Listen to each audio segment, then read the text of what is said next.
এবার বেরিয়ে আসলো মৌমিতা দেবনাথের মৃত্যুর আসল রহস্য। আসলে কি মৌমিতা দেবনাথকে 20 জন মিলেই ধর্ষণ করেছে, নাকি এই সঞ্জয় রায় একাই করেছে? তাছাড়া মৃত্যুর আগে মৌমিতা দেবনাথের শেষ ইচ্ছা কি ছিল? আর এই সব কিছুই জানতে পারবেন আমাদের আজকের এই ভিডিওতে। শুধু তাই নয়, সুপারস্টার জিৎ মৌমিতা দেবনাথের মৃত্যু নিয়ে অবশেষে কি বলছে, জানতে হলে পুরো ভিডিওটি দেখে সঙ্গে থাকুন। প্রিয় দর্শক, 9 আগস্ট মৌমিতা দেবনাথকে হসপিটালে ষড়যন্ত্র করে ধর্ষণ করে হত্যা করা হয়।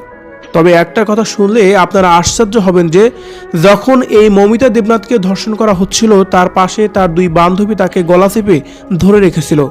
মৌমিতা চিৎকার করে বললেও তার 2 বান্ধবী তাকে ছেড়ে দেয়নি। একটা মেয়ে হয়ে আর একটা মেয়ের কিভাবে এইভাবে জীবন শেষ করে দেয়, যা ভাবলেই যেন গা শিউরে ওঠে। সেই মেয়ে যদি হয় তার কলিগ কিংবা কাছের বান্ধবী। এমনকি এই মর্মান্তিকভাবে হত্যা করার জন্য তার গলায় যে চাপ দেওয়া হয়েছিল, সেই চাপের পরিপ্রেক্ষিতেই 2 পাশের 2 হাড় একেবারেই ভেঙে গেছে, চোখ দিয়ে পর্যন্ত রক্ত বের হয়ে আসছে। কতটা শক্তি প্রয়োগ করে তার গলায় ধরে রেখেছিল তার বান্ধবীরা। তাছাড়া তার প্রাইভেট পার্টিও অত্যাধিক পরিমাণে আঘাত রয়েছে। মূলত ওই রাতে মৌমিতার সাথে এমন ঘটনা হওয়ার পর তাকে সেমিনারের রুমে রেখে চলে যায় ধর্ষণকারীরা। আর ভোরে সেখানে এক ডক্টর গেলে মৌমিতাকে ওই অবস্থায় দেখতে পায়। সে ডক্টর দেখছিল মৌমিতার বিভিন্ন পার্ট দিয়ে রক্ত বেরোচ্ছিল, পরনে কোনো কাপড়ই ছিল না। সত্যি কতটা নির্মমভাবে সেই মেয়েটা ছিল, তাকে মারা হয়েছে, কত কষ্ট করে তাকে মরতে হয়েছে।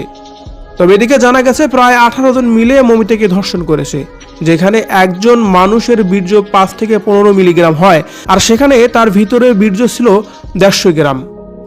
অনেক নৃশংস কায়দায় মেরে ফেলা হয়েছে মৌমিতা দেবনাথকে। বাঁচার জন্য হাজার আকুতি করেও তিনি বাঁচতে পারেনি।